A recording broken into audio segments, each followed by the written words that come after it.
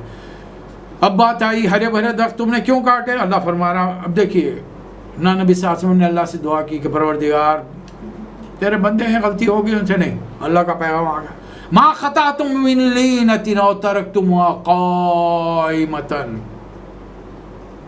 زمین پر پودے ہیں اور ہماری زمین کائنات میں ایک چھوٹے سے پن، ایک نقطے کے دانے کے برابر ہے، اور اللہ فرما رہا زمین کے اس حصے میں مدینے کے ایک بستی کے باہر ایک چھوٹے سے ایریے میں جو درخت ہے وہ لینا کے درخت، ایسے کھجوروں کے درخت جو وہ کھجور ردی قسم کے ہوتے ہیں، اس کو انسان نہیں کھاتے، گھوڑوں کو کھلاتے، ہر قسم کی کھجوروں کی تو 20 یا سینکڑوں تعداد قسمیں ہوتی ہیں۔ کبھی مکہ مدینہ جانے کا حج کے لیے جن کو اتفاق ہوا انہیں اندازہ ہے کہ کیا کیا، اور ٹیسٹ کے اعتبار سے، سائز کے اعتبار سے، شکل و صورت کے اعتبار سے، کچے پکے، ایک ایک کا مزہ آپ زندگی میں بھول نہیں سکے۔ یہ جو درختوں کو کاٹا ہے یہ تو لینا کے درخت ہے، ردی کھجوروں کے درخت۔ اب اللہ تعالیٰ اس کی نسبت کیا کر رہا ہے؟ ما ترکتم ما خطاتم من لینۃ او ترکتموها قائمۃ علی اصولها فباذن اللہ، اللہ کی اجازت سے ہوا یہ۔ اب مجھے پورا قرآن ڈھونڈ کر بتائیے اللہ نے صحابہ اکرام کو درخت کاٹنے کی اجازت کہاں دی؟ نہیں دی۔ ہرے بھرے درخت کاٹنے کی، اور خاص طور پہ یہ درخت کاٹنے کی اجازت کہاں دی؟ کس آیت میں، کس سورے میں؟ یہاں پر رسول اللہ صلی اللہ علیہ وسلم کی حدیث ملتی ہے کہ مومن اللہ کے نور کی فراست، مومن کی فراست اللہ کے نور کی روشنی میں حالات کو دیکھتی ہے، جائزہ لیتی ہے، انالائز کرتی ہے، اس کے بارے میں فیصلے کرتی ہے۔ اب جو اللہ کا ہو گیا اللہ تعالیٰ صحیح راستہ سجاتا ہے، تاکہ فاسقوں کو ان کا دل دکھے، ان کو ذلیل و خوار اللہ تعالیٰ کرے۔ بہرحال بستی چھوڑ کر چلے گا۔ اب بتائیے ان کے باغات، ان کے مکان، وہ پورا زمین کا خطہ، ایک بستی جب بس رہی تھی تو 100-200 گھر تو ہوں گے نا وہاں پر، 3-4 ہزار آدمی رہتے ہیں تو کتنے گھر ہوں گے وہاں پر اندازہ؟ باغات ایک ہی کے، اور یہ بڑے مالدار لوگ تھے، کتنے لمبے لمبے چوڑے باغات ہیں۔ آج بھی دیکھ لی نا دیہاتوں میں چلے جائیے، ایک ایک سیٹ کے سینکڑوں ایکڑ پھیلے ہوئے ہیں۔ تو اس زمانے کا تو معاملہ ہی مختلف تھا، آبادی کم، لوگ کم، زمین کے بڑے بڑے خطے پڑے ہوئے ہیں، جہاں تک اپنا جس نے لینڈ مارک ڈال لیا وہ زمین اسی کی کہلائی، محنت کر رہا ہے وہ۔ اب یہ سارے کا سارا حصہ مسلمانوں کے قبضے میں آ گئے۔ اب یہ کون سا مال ہے؟ فوج آئی ہے، لیکن کیا فوج نے جنگ کی ہے؟ تلوار چلائی، تیر چلائے؟ نے کچھ نہیں کیا۔ اچھا، جن درختوں کو کاٹا تھا مسلمانوں نے بڑا کام لیا، اس سے تیر بنا لیے، اس سے بڑے بڑے بھالے بنا لیے، کچھ جلانے کے کام میں آ گیا، اور جو درختوں کو آدھا آدھا کاٹا تھا ان کو اپنے سپورٹ کے لیے، ان کے پیچھے چھپ کے لڑنے کے لیے استعمال کیا، یعنی کسی چیز کو ضائع نہیں کیا۔ اور مسلمانوں کے اس عمل کو، صحابہ اکرام کے اس عمل کو اللہ تعالیٰ اپنی اجازت سے قرار، فَبِإِذْنِ اللَّهِ۔ واقعہ کس کے زمانے کا ہے؟ حضور اکرم صلی اللہ علیہ وسلم۔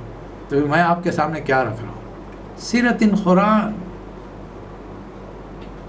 نبی صلی اللہ علیہ وسلم بھی ہیں، صحابہ اکرام بھی، اور کیا چاہیے آپ کو؟ اور کیا کر رہے ہیں، کس کے ساتھ کر رہے ہیں، کون سے سال ہو رہا ہے؟ ایک ایک سال کی اطلاع ہے۔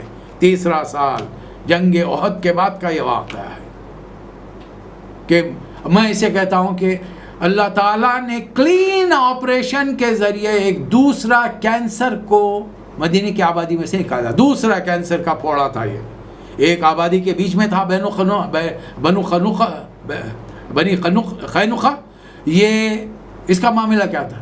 آبادی کے بیچوں بیچ تھا. جنگ بدر کے بعد میں یہ بھی ڈر کے ہتھیار ڈال دیا اور معاف کر دیا گیا. کلین آپریشن، تلوار نہیں چلی. دوسرا کلین آپریشن، تلوار تھی کچھ نہیں چلا. جب فوج جاتی ہے اور کسی علاقے والے کے لوگ وہاں والے ہتھیار ڈال دیتے ہیں تو اب یہ مال ٹوٹلی حکمران کی ذمہ داری ہو جاتی ہے. نبی صلی اللہ علیہ وسلم جب تک تھے آپ کی ذمہ داری، آپ کے بعد جو مسلمانوں کا سربراہ ہوگا، حکمران ہوگا، خلیفہ ہوگا، امیر المومنین کا جو بھی ہوگا، اس کی ذمہ داری، اس کا ڈسپوزل میں. اب یہ فوج میں تقسیم نہیں کیا جائے گا. تلوار چلتی، ایک بھی تلوار چلتی، ایک آدمی مارا جاتا، زخمی ہوتا، اب یہ مال غنیمت ہو جاتا.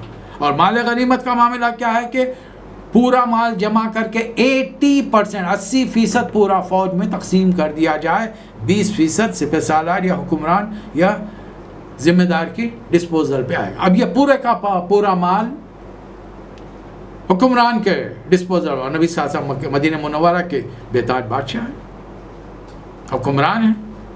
لہذا اس لیے اللہ نے اسے نیا نام دیا مال فے. ما افاء اللہ علی رسولہ منہم فما اوجفتم علیہ من خیل ولا رکاب ولکن اللہ یسلط رسلہ علی من یشاء. یہ جو مال اللہ تعالیٰ نے ان لوگوں کے قبضے میں سے تمہاری طرف پلٹایا ہے، یہ مال ایسے نہیں جس پر تم نے گھوڑے چلائے، گھوڑے دوڑائے، اونٹے دوڑائے اور تلواریں چلے، ایسا کچھ بھی نہیں ہے. اللہ اپنے رسولوں کو جو چاہے جدر سے چاہے دیتا. اب دیکھیے حالات بڑے خراب ہیں مالی اعتبار سے. اللہ نے ایک بستی پوری زمینات مل گئی، باغات مل گئے، وہاں جو کنویں ہیں، یہ پانی پینے کا بہت بڑا مسئلہ تھا. اس سے پہلے حضرت عثمان رضی اللہ تعالیٰ عنہ کو پہلے 6000 درہم میں آدھا کنواں خریدنا پڑا، پھر آپ نے بقایا 6000 دے کے پورا کنواں خریدا، مسلمانوں کے لیے وقف کر دیا. یہ معاملہ ہے. تب یہ جو مال آیا ہے حکمران کو، ذمہ دار کو مل رہا، تو یہ ان میں کن کے لیے حصہ ہے؟ حکمران کے خالی بیوی بچوں رشتہ داروں کے لیے نہیں ہے. لسٹ دی گئی ہے یہاں پر. اگر ایسا رہتا تو ہمارا ہر اسلامی حکمران ارب پتی کروڑ پتی ہو جاتا. اللہ فرما رہا ہے ما افاء اللہ علی رسولہ من القریٰ. اس بستی والوں میں سے اللہ تعالیٰ نے اپنے رسول کو دلایا ہے. فللہ ولی الرسول، اللہ اس کے رسول کا حق ہے. اللہ میاں کا حق کس کو دیں گے؟ اب اللہ کا حق کس کے لیے دیکھیے، وَلِذِي الْقُرْبَى وَالْيَتَامَى وَالْمَسَاكِينَ وَابْنِ السَّبِيلِ. یہ چاروں کیٹیگریز حکمران کی ذمہ داری ہے. ایک ہی خاندان کے لیے نہیں ہے کہ وہاں مال جمع ہوتا چل جائے، جو خرچ ہوگا خرچ ہوگا، جو بچ گیا میرا ہوگا. نہیں، یتیم، مسکین، مسافر اور نبی کے رشتہ دار. اسے کہ نبی کی کوئی انکم نہیں ہے، حکمران کی کوئی انکم نہیں رہتی وہاں پر. اور یہ تقسیم کیوں ہو رہی ہے دولت کی؟ کیا چاہتا ہے اللہ تعالیٰ؟ اس لیے اللہ چاہتا ہے کئی لا یکون دولتم بین الاغنیاء منکم. مال صرف تمہارے مالداروں کے بیچ میں گردش کرتا نہیں رہے. ایک آدمی نے محنت، مشقت کے ساتھ، ایمانداری کے ساتھ، بغیر ہیر پھیر کے کروڑوں کی دولت کمائی. اللہ نے اسلام کو نظام کیا دیا؟ انتقال کے بعد میں وہ جو خزانہ تھا اس کے لیے نہریں بنا دی. بیٹوں کا حصہ الگ، بیٹیوں کا الگ، بیوی کا الگ، ماں باپ زندہ ہے ان کے لیے، بہن بھائی زندہ ہیں ان کے لیے، اگر کوئی نہیں ہے رشتہ داروں عزیزوں کے لیے. مال تقسیم ہوگا، مال تمہارا مالداروں کے بیچ میں گردش کرتا نہ رہے. ایک آیت کا ایک حصہ ہے کئی لا یکون دولتن بین الاغنیاء منکم. یہ ان تمام لوگوں کے لیے ہے، مشورتاً میں عرض کر رہا ہوں، جو زمینات خرید کے 10 سال 15 سال تک کوئی اس کو استعمال ہی نہیں کرتے. زمین خریدے، باڑ لگا دی تاروں کی اور بس استعمال ہی نہیں کر رہے، نہ خود استعمال کر رہے نہ کسی کو دے رہے. انہوں نے اپنے پیسے کو جام کر دیا اور ان میں سے بہت سارے زکوٰۃ بھی نہیں دیتے ہیں. یہ تو میں گھر بنانے کے لیے. ارے بھائی گھر بنانے کے لیے بناتا کیوں نہیں؟ گھر بنائے گا تو کوئی رہیں گے وہاں پر، کرائے سے دے گا، اس کی ٹوٹ پھوٹ ہوگی، مینٹیننس ہوگا، یعنی خرچہ ہوگا. خود رہے گا، کرایہ دینے سے بچ جائے گا، کرایہ سے دے گا، کرایہ کی انکم ہوگی تجھے، رہنے والے کو تھوڑا بہت خراب کریں گے، وہاں پر اس کی مینٹیننس ورک ہوگا اس کا۔ اللہ چاہتا ہے کہ یہ تمام کام ہوتے رہیں۔